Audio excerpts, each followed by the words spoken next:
अस्सलाम वालेकुम दोस्तों, मेरा नाम डॉक्टर अलियसगर है और आज की इस वीडियो में हम model paper discussion first year physics की हम वीडियो 2 यानी लेक्चर 2 को हम आज की इस वीडियो में समझने जा रहे हैं। तो इस लेक्चर को शुरू करने से पहले आपसे रिक्वेस्ट करेंगे कि अगर आपने अब तक हमारे इस चैनल को सब्सक्राइब नहीं किया जो कि सिंध बोर्ड टीचिंग के नाम से है, तो काइंडली आज ही आप हमारे इस चैनल को सब्सक्राइब करें और साथ ही साथ बेल आइकन को लाजमी क्लिक करें ताकि हमारी अपलोड करदा तमाम इंपॉर्टेंट वीडियोस की नोटिफिकेशन भी आपको रिसीव हो सके।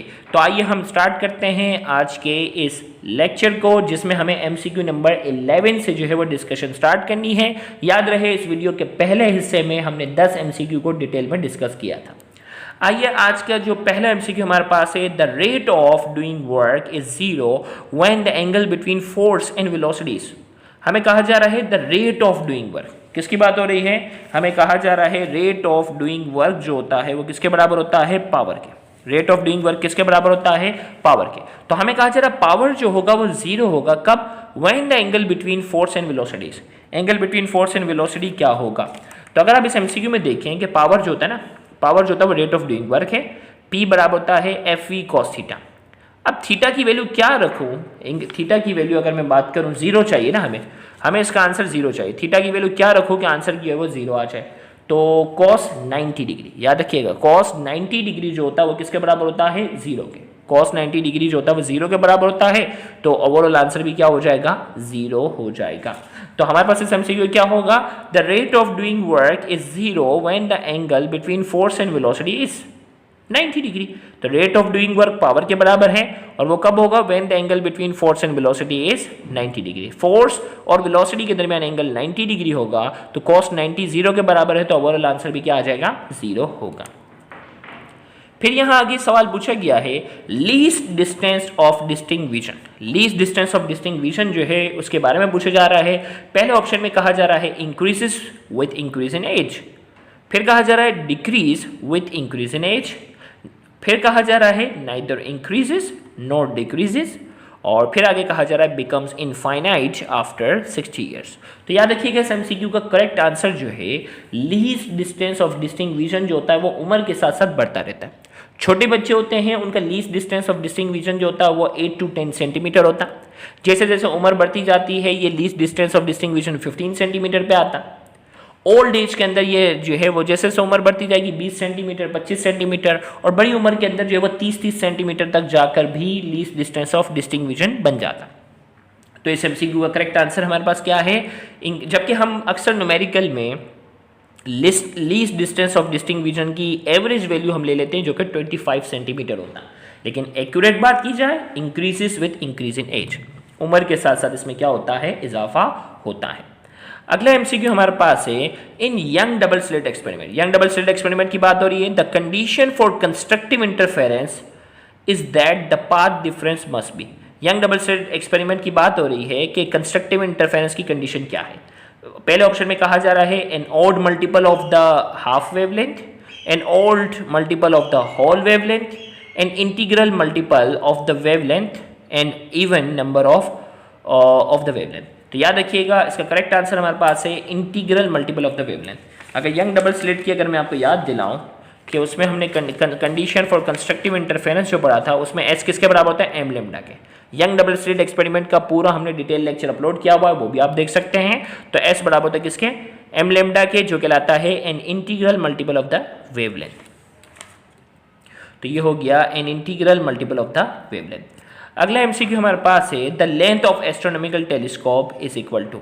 एस्ट्रोनॉमिकल टेलीस्कोप पर हमने रजिस्टर्ड ग्रुप में पूरा डिटेल लेक्चर प्रोवाइड किया हुआ है, और याद रखिएगा एस्ट्रोनॉमिकल टेलीस्कोप की जो लेंथ होती है वो किसके बराबर होती है? F O plus F E, focal length of objective plus focal length of eyepiece, दोनों के सम के बराबर होती है।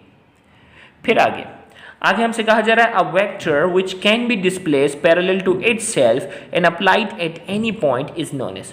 वो वेक्टर जो अपने पैरेलल डिस्प्लेस हो सके, किसी भी पॉइंट पर अप्लाई हो सके, वो वेक्टर क्या कहलाता है? वो वेक्टर कहलाता है फ्री वेक्टर। क्या कहलाता है? वो वेक्टर फ्री वेक्टर कहलाता है, और फ्री वेक्टर पे ऑलरेडी हम डिस्कशन कर चुके हैं।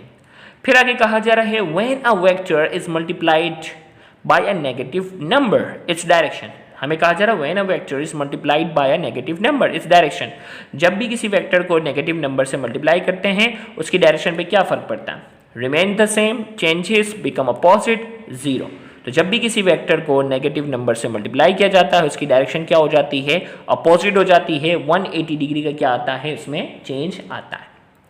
फिर आगे कहा जा रहा है maximum number of rectangular component are. Rectangular component जो हम नॉर्मली कॉपी में लेते हैं एक्स और वाई जेड लेते हैं, लेकिन जो मैक्सिमम नंबर होते हैं वो कितने होते हैं, एक्स, वाई और जेड। रेक्टेंगुलर कंपोनेंट की जो मैक्सिमम तादाद है वो कितनी है, तीन रेक्टेंगुलर कंपोनेंट हैं, एक्स, वाई और जेड। तो इसका करेक्ट आंसर हमारे पास जो है वो क्या है, 3। फिर आगे कहा जा रहा है 18 में, एमसीक्यू नंबर 18 में, a body is moving with uniform velocity. एक बॉडी जो है वो यूनिफॉर्म वेलोसिटी के साथ क्या कर रही है, मूव कर रही है। Its speed changes, acceleration changes, direction of motion changes, displacement from origin changes. याद रखिएगा जब कोई बॉडी यूनिफॉर्म वेलोसिटी के साथ मूव कर रही है तो एक बात जहन में रखिएगा, उसमें एक्सेलरेशन तो होगी नहीं, यूनिफॉर्म वेलोसिटी है, एक्सेलरेशन 0 के बराबर है। अब इन दोनों में बात करनी है, अगर वेलोसिटी यूनिफॉर्म है तो उसका मैग्नीट्यूड भी सेम है और उसकी डायरेक्शन भी सेम है। अगर कोई बॉडी यूनिफॉर्म वेलोसिटी के साथ मूव कर रही है उसका मैग्नीट्यूड भी सेम है और उसकी डायरेक्शन भी क्या है, सेम है। तो इसका मतलब क्या है, स्पीड में भी चेंजेस नहीं आएगी, स्पीड चेंजेस नहीं है, गलत है।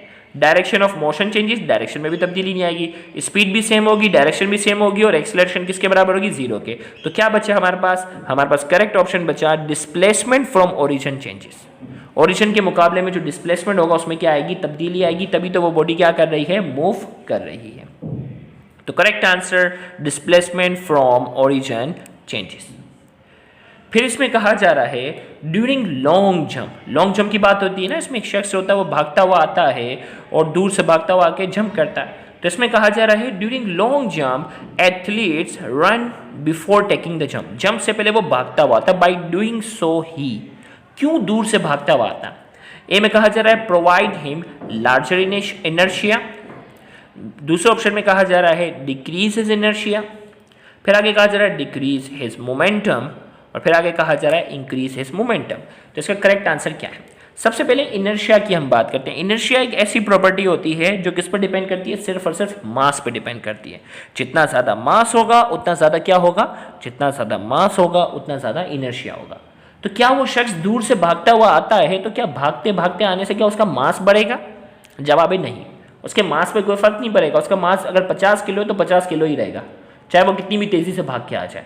तो यहाँ हम ये बात करने जा रहे हैं भागने से मास पे कोई फर्क नहीं पड़ेगा, और अगर भागने से मास पे अगर फर्क नहीं पड़ेगा तो इनर्शिया पे भी कोई फर्क नहीं पड़ेगा। तो provide him larger inertia, decrease his inertia, भाई इससे कोई ताल्लुक नहीं है, दोनों ऑप्शन हट गए। अब बात आ जाती है डिक्रीज हिज मोमेंटम और फिर कहा जा रहा है इंक्रीज हिज मोमेंटम। तब आपने मोमेंटम को समझना होगा, मोमेंटम क्या है, product of mass and velocity. Mass तो सेम रहा ना, ये बात तो तय होगी। मोमेंटम जो है अगर यहाँ अगर बात की जाए सिर्फ मोमेंटम लिखा हुआ है तो लीनियर मोमेंटम की बात हो रही है। एंगुलर मोमेंटम के लिए एंगुलर का वर्ड क्लियरली लिखा हुआ होना क्या है, जरूरी है। तो यहाँ अगर बात हो रही है decrease is momentum, increase is momentum, यहाँ अगर इसकी बात हो रही है तो ये बात ज़हन नशीन कीजिएगा कि भागने से मोमेंटम क्या हो जाएगा, बढ़ जाएगा। तेज़ी से भागेगा तो इसका मोमेंटम में क्या होगा, इजाफा होगा, और अगर मोमेंटम ज़्यादा होगा तो लंबी छलांग लगाने में भी क्या हो जाएगी, उसको आसानी होगी। तो इस एमसीक्यू का करेक्ट आंसर क्या होना चाहिए, during long jump athletes run before taking the jump से पहले वो भागता है, बाई डूइंग सो ही, ऐसा करने से क्या होता है, इंक्रीजेस मोमेंटम, इसके मोमेंटम में क्या होगा, इजाफा होगा, लिहाजा वो तेजी से क्या कर सकेगा, जंप कर सकेगा। अगला एमसीक्यू हमारे पास है if force of friction is negligible. हमें कहा जा रहा है अगर फोर्स ऑफ फ्रिक्शन क्या है, नेग्लिजिबल है, then acceleration of to free falling object of different masses is. अगर force of friction, air resistance, इन चीज़ों को क्या कर दिया जाए, नेग्लिजिबल कर दिया जाए, और फ्री फॉलिंग बॉडी को जिनका मास अलग अलग है, एक का मास ज़्यादा है, एक का मास क्या है, कम है, दोनों को फ्री फॉल कर दिया जाए, दोनों को ड्रॉप कर दिया जाए, तो क्या होगा। पहले में कहा जा रहा है the acceleration of to free falling body, acceleration में क्या फर्क है, the same, different, smaller mass has smaller acceleration, और डी में कहा जा रहा है नन ऑफ दीज। तो लिहाजा याद रखिएगा इस एमसीक्यू का करेक्ट आंसर जो होगी, फ्री फॉलिंग बॉडी की जो एक्सेलरेशन होती है, फ्री फॉलिंग बॉडी की जो एक्सेलरेशन होती है वो मास पर डिपेंड नहीं करेगी। फ्री फॉल किया जाएगा तो उसकी एक्सेलरेशन कितनी होगी, 9.8 मीटर पर सेकेंड स्क्वायर होगी। चाहे जिसका मास ज़्यादा हो चाहे जिसका मास कम हो, एक्सेलरेशन जो होगी, मास ज़्यादा हो या कम हो, एक्सेलरेशन क्या रहेगी, सेम रहेगी, 9.8 मीटर पर सेकेंड स्क्वायर ही रहेगी। तो लिहाजा क्या होगा, इस force of friction is negligible, force of friction जो है वो नेग्लिजिबल होगी। Then acceleration of two freely falling object of different masses, दो डिफरेंट मासेस के जो ऑब्जेक्ट हैं उनकी एक्सेलरेशन जो होगी वो क्या रहेगी, द सेम रहेगी। तो इसके साथ ही हमने मॉडल पेपर के 10 मजीद एमसीक्यू को आज की इस लेक्चर नंबर 2 में मुकम्मल किया। इंशाल्लाह लेक्चर नंबर 3 के अंदर जो है वो मजीद हम एमसीक्यू को डिस्कस करेंगे, तो उस लेक्चर को भी देखना मत भूलिएगा। Thank you very much. अल्लाह हाफिज़।